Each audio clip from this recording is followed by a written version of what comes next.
Officer Ehud Bunyan of the Battle Axes of the Most High, coming to you with another Fervent Friday.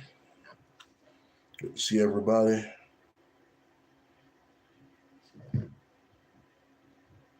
Pull up my secondary screen.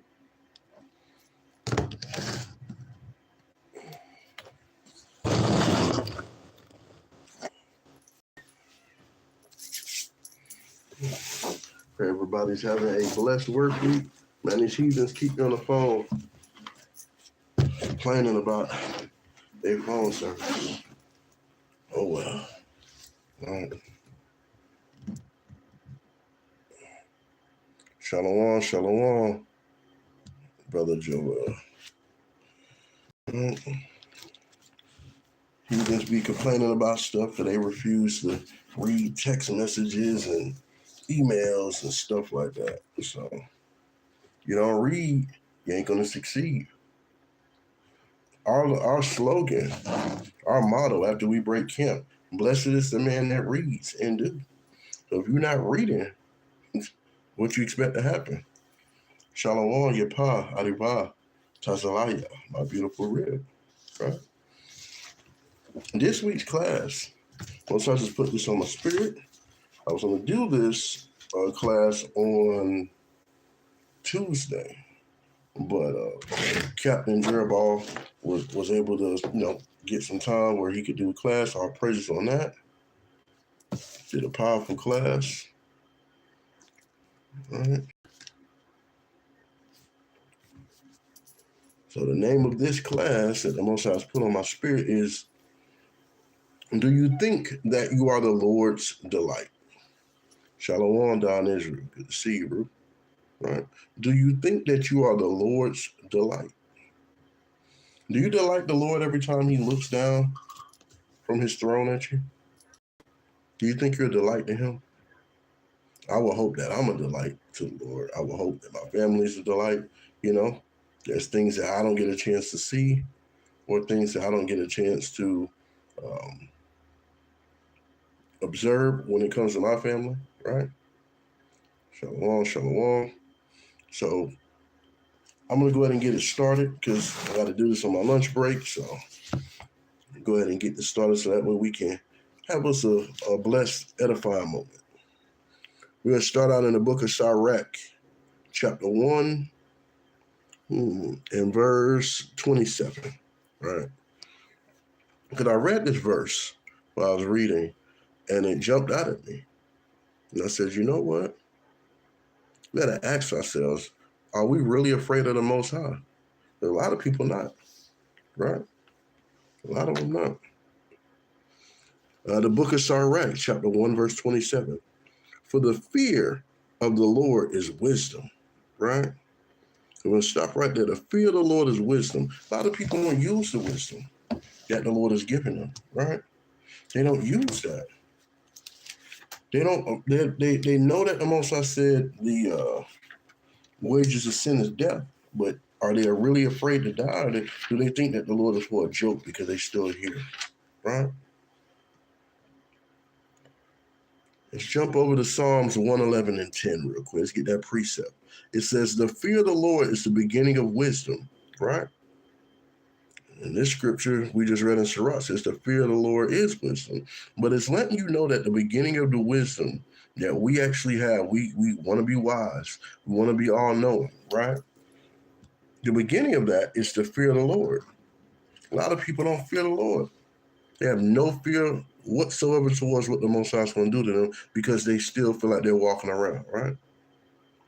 Shalom, shalom, Brother Zakamanta, right? So it says the fear of the Lord is the beginning of wisdom, a good understanding, because if you have good understanding, then you understand why you should be fearing the Lord. If you understand what our ancestors have went through and what we're going through now, you have an understanding of why you should fear the Lord. Everybody remembers what happened in Egypt. Everybody know what happened to the Philistines. Everybody know what happened to the Babylonians, the Greeks, the Romans, right? It says a good understanding have all they that do commandments. Now, let me tell you something.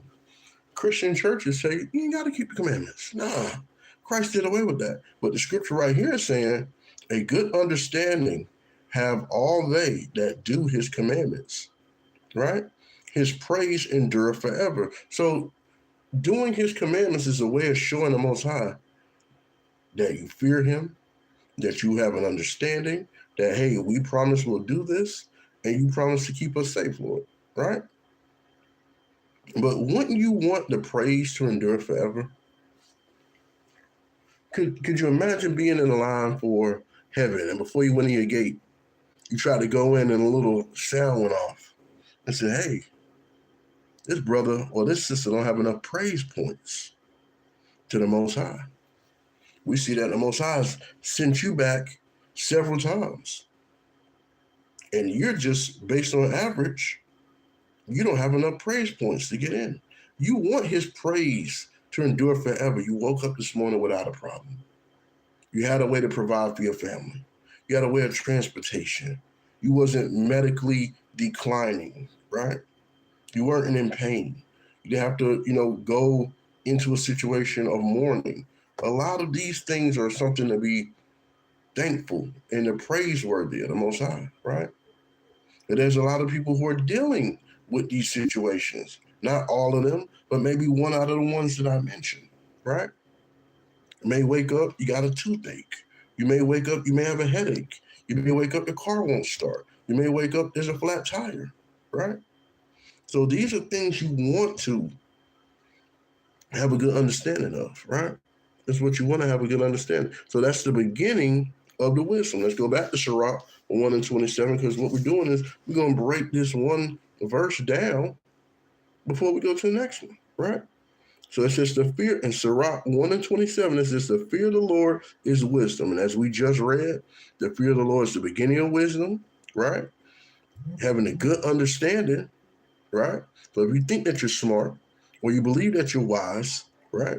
Here's a way to prove it. Do you fear the Lord? Are you showing them that you fear? Are you showing others that you are in compliance with the Most High's dress code, with the Most High's dietary laws, civil laws, moral laws, right? Are you in compliance with that, right?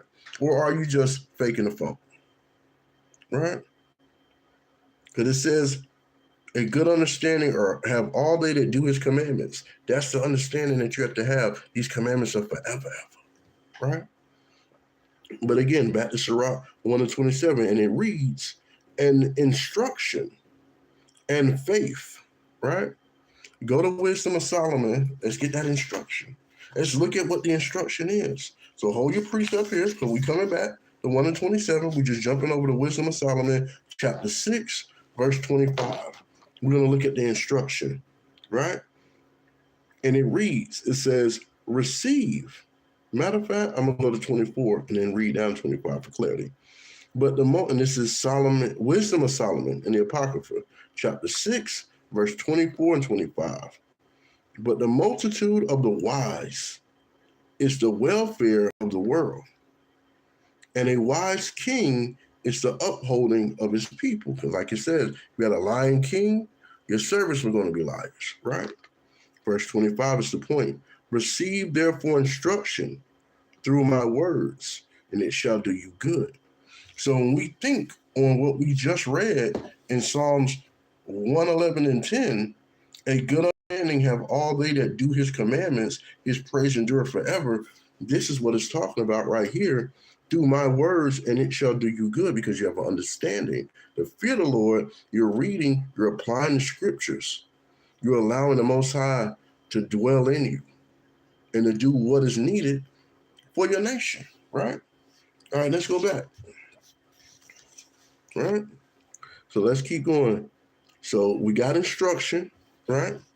So let's keep going. The next word was and faith, right?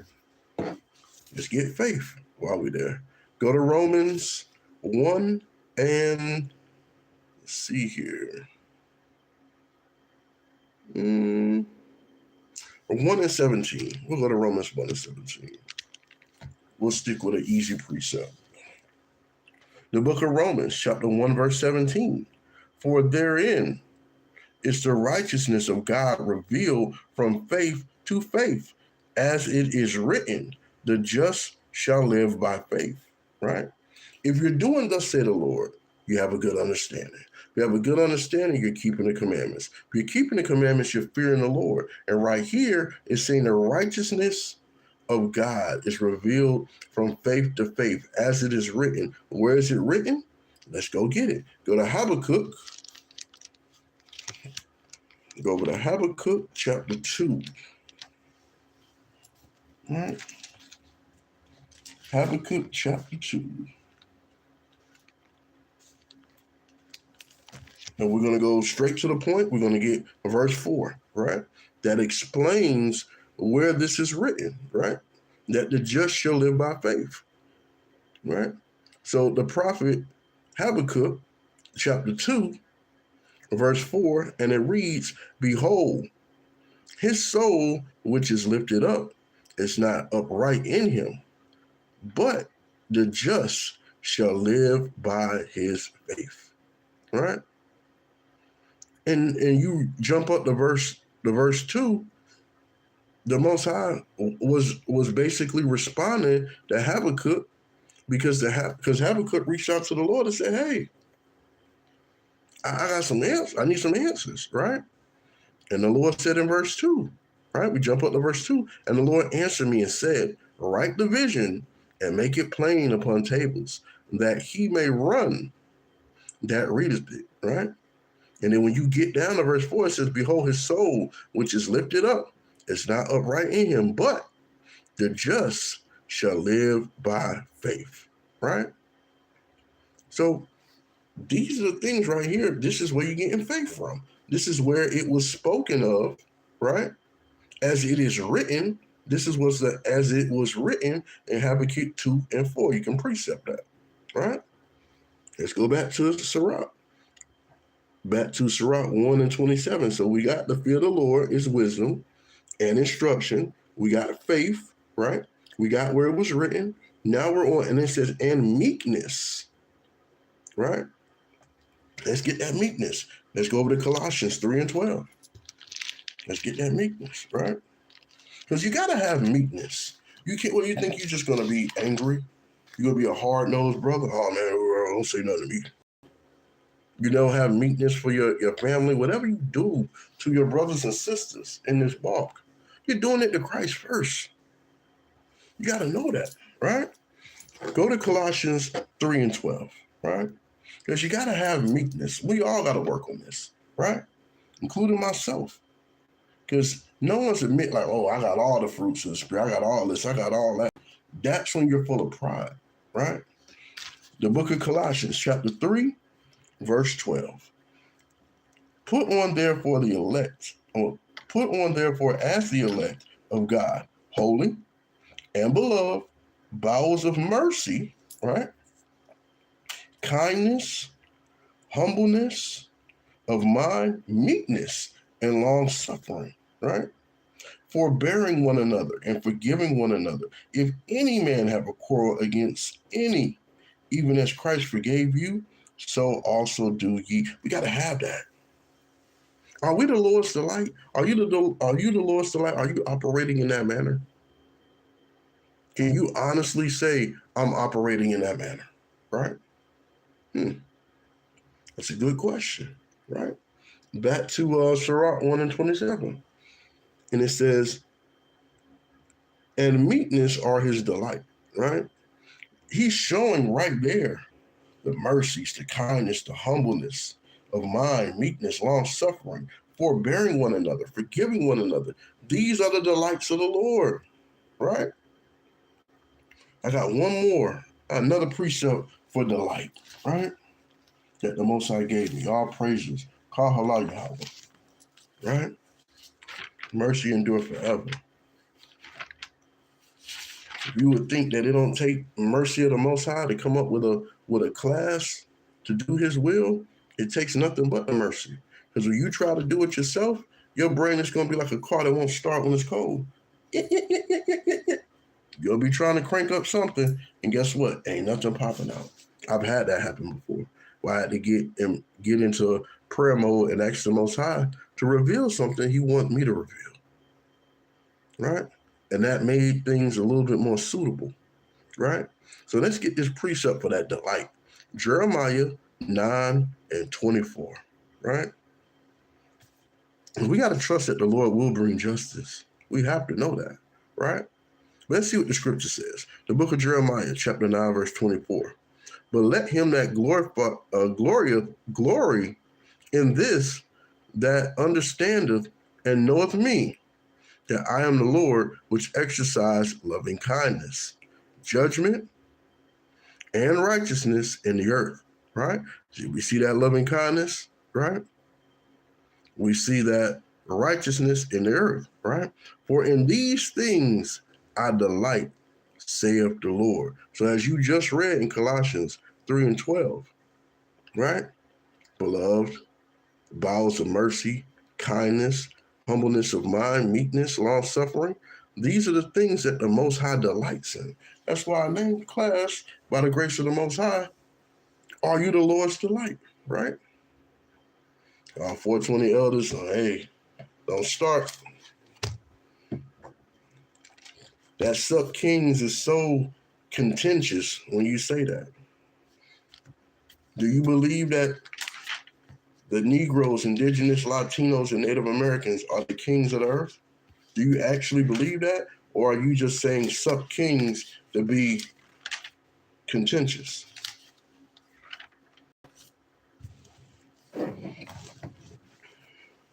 Because we can see it a mile away. Let's go over to Numbers 12 and 3, right? Because we have to look at meekness. Are we as meek as Moses when it comes to our nation? When it comes to the 12 tribes? Are we being meek? Are we showing the mercies or the kindness, right? So we have to look at that. Shamawar, right? So we have to look at that and apply that. Go to Numbers 12, verse 3. And it says, now the man Moses was very meek above all the men, which were upon the face of the earth, right? So you can precept that with Sirach chapter 45, 1 through 4. But it gives an example that Moses was very meek above all the men which were upon the face of the earth, right? And let's get a precept to go with that. Go over to Matthews 11 and 29. He said, we're all kings of the earth. Right?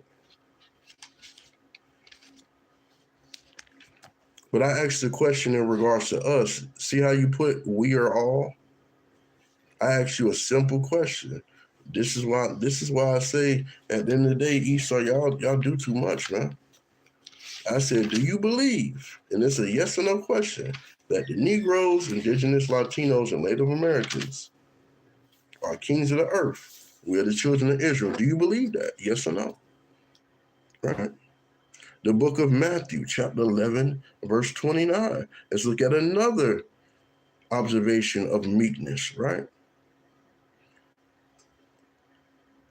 And this is Christ speaking, the Mashiach, right? The book of Matthew, chapter 11, verse 29. Take my yoke upon you and learn of me, for I am meek and lowly in heart, and ye shall find rest unto your souls, right? For my yoke is easy and my burden is light, right? There you go. There you go again. You're upset because you're not included. If we put Esau in there as the 13th tribe, I bet the tribe would be okay, wouldn't it? But it ain't 13 tribes. These areas are able to provide archaeology, historical facts, in regards to proving that they are the 12 tribes. A lot of your people have savagely ransacked these same people groups and taken their glorious treasures and artifacts, put them in your museum where you charge a fee and say, oh, these people don't exist anymore. But you're okay with that, right? And this is the reason why the Most High said what he said about Esau. right? And there's no way to get around it because your people have written several books proving that the Caucasians are the Edomites and of the tribe of Esau and of the seed and lineage of Cain. Numerous books by Caucasian scholars. What do you say? I guess they're wrong? Books that have never been removed or never been looked at as being plagiarized documents or insults, and you have rabbis that are saying the same thing. So I guess they're wrong too, right? Well, hey, let's go to Sirach chapter 3, verse 18. Let's see what it says, right? It says, the greater thou art, the more humble thyself, and thou shalt find favor before the Lord, right?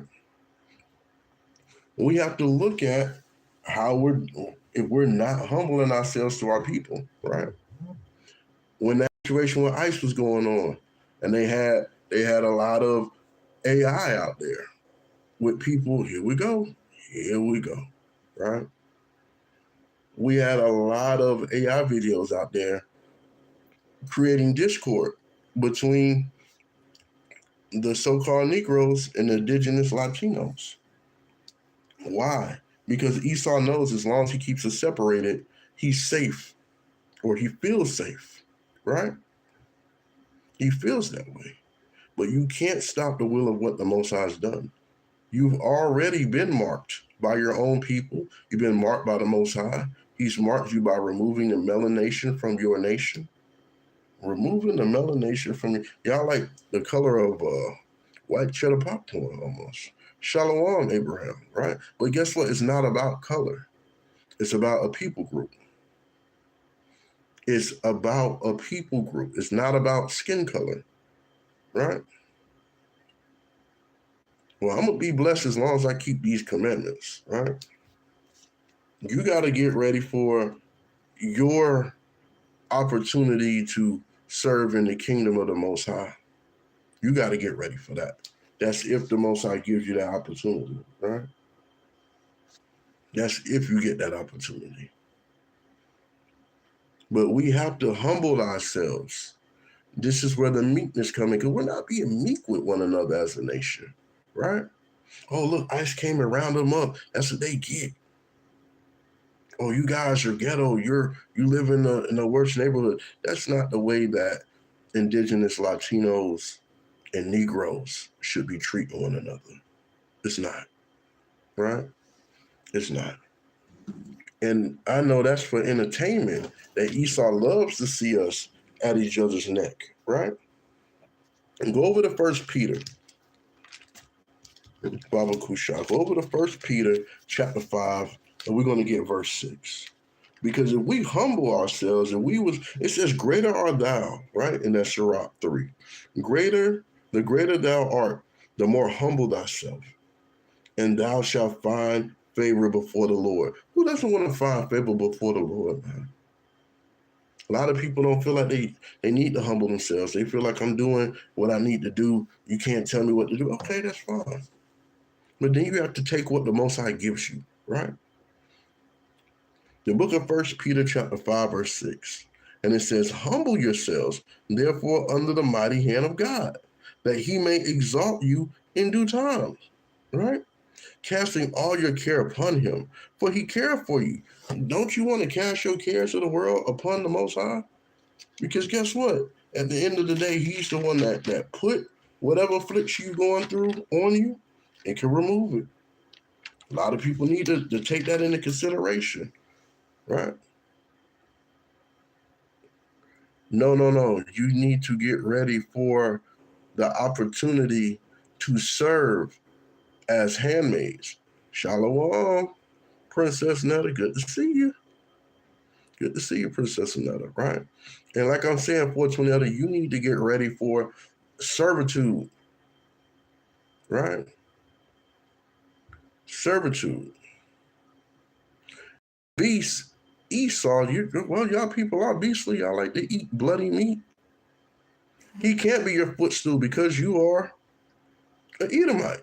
420 elder, your own people have written books on this. So let's cut it out. Let's cut it out. Stop trying to be another nation because you don't want the destruction that's coming towards you, right? That's the problem, right? They don't want to, hey, we another nation. We're going to make up a nation so we don't have to be Esau, even though your own people wrote the book saying that y'all Esau, giving a whole lineage breakdown, showing what country y'all derived from, where y'all came from in the Caucasus Mountains, every history you want to know. But guess what? Your people don't want to believe that, right? Your people don't want to believe that. You led our people to believe that we were the ones that were hated in the eyes of the Lord. That's why y'all treated us like that, right? And now, guess what? We learned from our masters. Now we not meek with one another. I'm not nice like boss, right? We have hate in our heart. We have resentment in our heart. This is why the Lord said, don't grudge against your neighbor, because he knew what we was going to do. He knew the atrocities we were going to learn and the things we were going to take on. And that's craziness, right? Here we go. Yes, you do come as a thief. You're trying to steal the salvation of the 12 tribes. You are trying to come as a thief. You're trying to come through the window. You're not trying to come through the front door, right? We understand that. 1 Peter 5 and 6 told us what we have to do. It told us. But a lot of times we don't listen to that, right? Let's go to James 4 and 10. Right? Because we gotta do this. The book of James, chapter 4, verse 10. Humble yourselves in the sight of the Lord, and he shall lift you up. We just read in 1 Peter 5 and 6. Humble yourself, therefore, under the mighty hand of God, that he may exalt you in due time. That's why James 4 and 10 tells you the Lord's going to lift you up. We may look like we're losing the fight in life right now, but we humble ourselves as a nation and come back to these laws. The Lord's going to lift us up above all the other nations as he promised us in the Torah, right? But guess what? That's something Esau don't want. They're like, no, let's be equal. Even though we treated you less than, and we said you're 3/5 of a man. No. Let's be equal. We want to be equal, right? The only thing you need to worry about pouring is when you in the kingdom pouring that lemonade. Better make sure not a drop spill, or they gonna have to get you a new garment. Have to lash it up off you, right? That's the only thing you need to be worrying about pouring, because you get on your channel with your bots and they answer all kind of questions because they lost. A lot of them heathens have no idea. And you get on there and you just be spewing anything and they go for it, right? They go for it. That's why we don't block you. We just let you come on here and post it, and everybody just kind of looks at it, and they shake their head, and they keep going with class, right? Because we got to look at how our ancestors prayed to the Most High and how the Most High recognized our prayer, right? Just like he recognized Solomon's prayer from heaven with fire, right? 2 Chronicles 7 and 14, right? Let's read it. It says, if my people, which are called by my name, shall humble themselves, right, and pray and seek my face and turn from their wicked ways, then, not before, but then will I hear from heaven and will forgive their sin and will heal their land. Look, let me tell you something. The Most High's let you know up front what you got to do to get his attention, how to be his delight. That's why I said, hey, are you the Most High's delight? Are we doing what delights the Lord? Or are we doing what delights ourselves, right? Because it's easy for anybody to get out the spirit. You walk through the house, you step on something that shouldn't be on the floor, and you live with somebody, you're going to have a fit about that. No matter if it's your child or your spouse, you're going to have a fit about that. It could be your roommate. That's going to really get, you come home and a sink full of dishes. They ain't been touched. That's going to put you in a mode where I know good and well you've been home all day. You could have washed your dishes, right? You could have straightened up. But see, that's the thing. We wait for someone to tell us in a not so meek way. And then we're upset about it. Can't believe they talking to me like that. Can't believe she said that like that. I'm tired of my daddy telling me this. So I'm tired of my mom telling me that. I'm tired of my husband telling me that. I'm tired of my wife telling me that. Or I'm tired of my sister telling me this or my brother telling me that, right? What are we going to do? How are we going to fix it? Yahweh shall come right now. Imagine how filthy you is. Just based on internal thoughts, right? Just like they have those colon cleansing teas to get that waste out of you.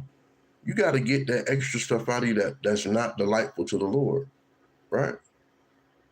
That's what you have to do. That's what you have to do. James 3:17. Let's get right to it.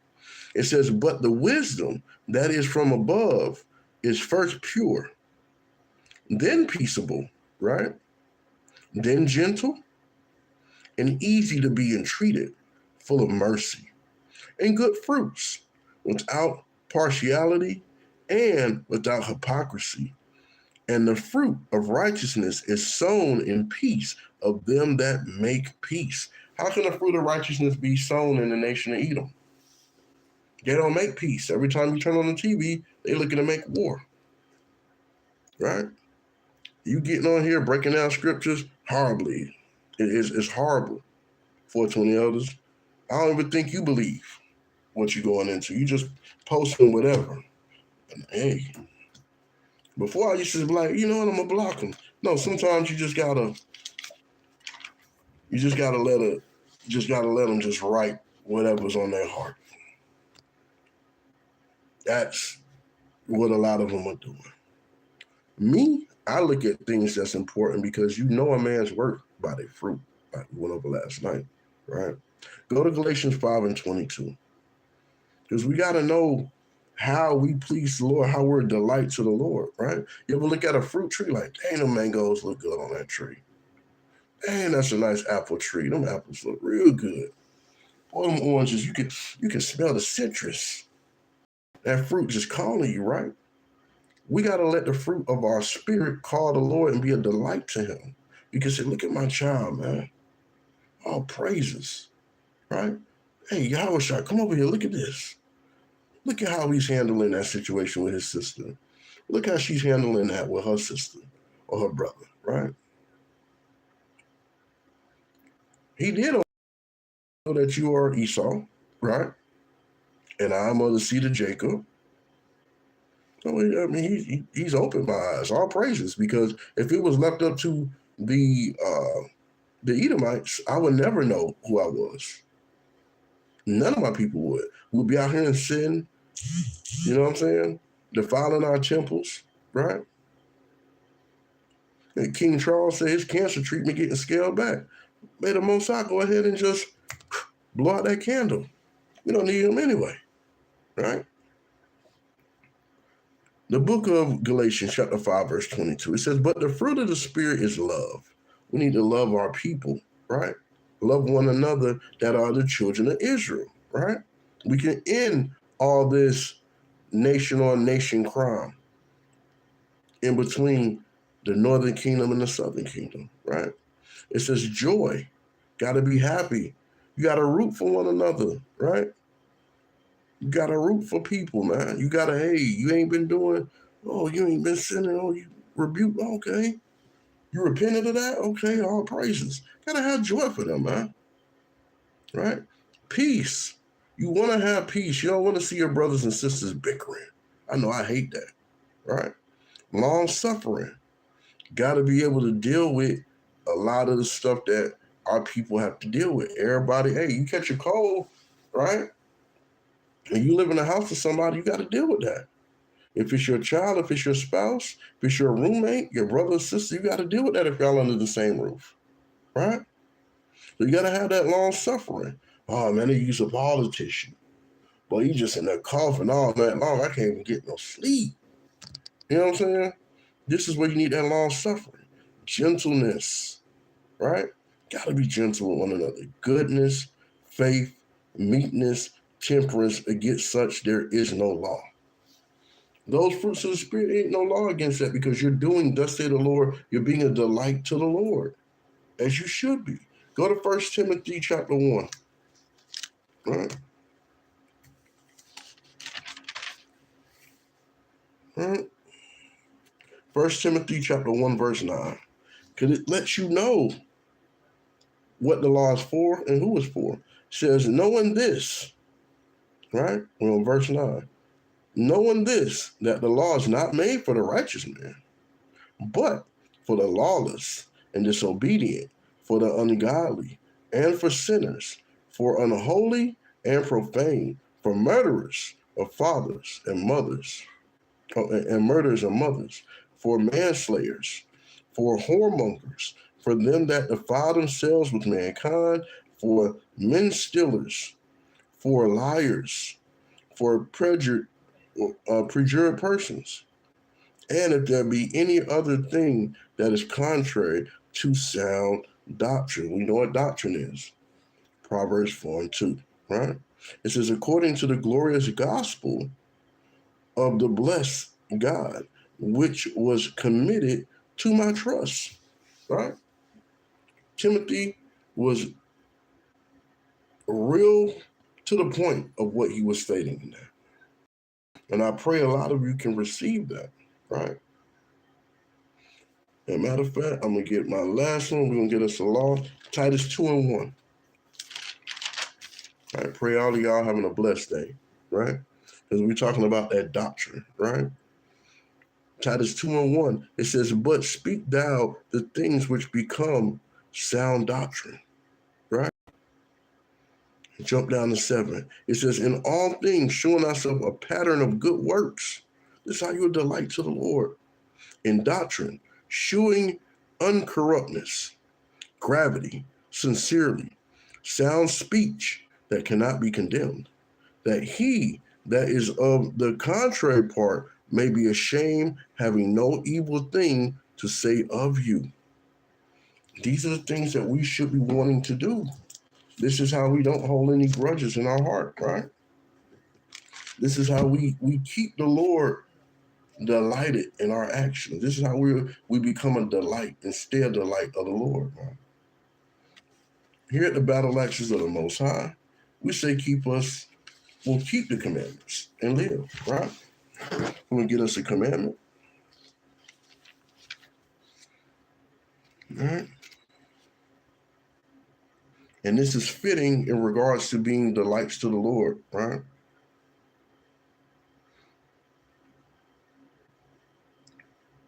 The book of Leviticus, chapter 19, verse 17.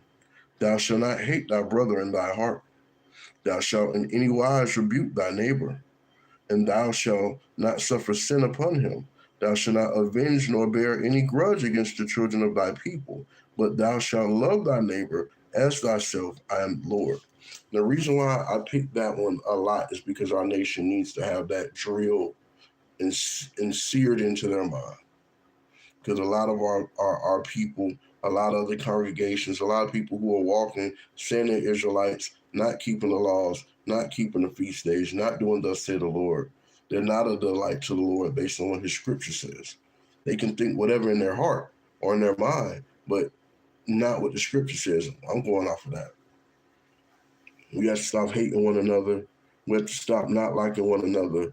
We have to stop verbally bashing one another with all types of stuff, even verbally or mentally.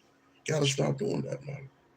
Again, I'm Officer Ehud Banya Sharala, the Battle Axes of the Most High, coming to you with another Fervent Friday. I want to say, call halal Yahweh, Bahashim, Hamashiach Yahweh Shah, Barakatah Yahweh, Barakatah Yahweh Shah, Barakatah Yasharala, Hallelujah Yahweh, Akim, Wa Akwatim Shema. Have a blessed day of preparation. We got dedications coming up starting this weekend. If you're trying to pull up, tap in with the reasonable sources, and we'll see you then, most high willing. And with that, shalom.